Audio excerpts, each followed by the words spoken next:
Hey, what is up guys? Walting here, back with another video. Today we've got an unboxing of the iPhone XS Max 256GB gold variant. So let's get started.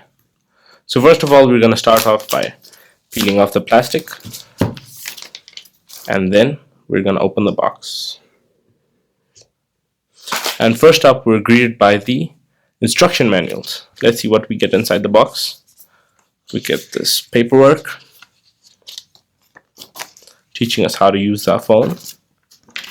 One thing everybody was talking about, was that in this pamphlet, it tells us about the AirPower. So it has been rumored that the AirPower has started production as of now, and is probably going to release in the mid of 2019.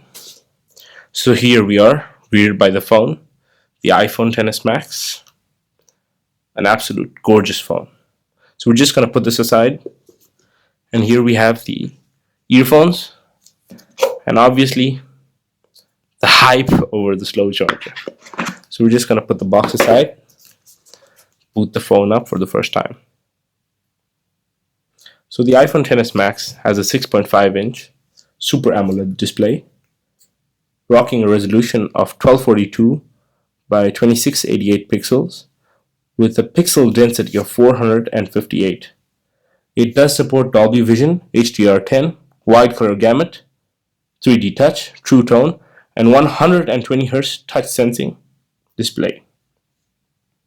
The chipset found inside the iPhone XS Max is the Apple A12 Bionic chip, which is a 7nm chip, which does improve the overall battery efficiency. So now I'm just going to get the phone started. So guys, the phone has been set up, and here we go. The iPhone XS Max. First look. So the phone has... So that concludes the video guys. Hope you enjoyed the video. I hope you guys subscribe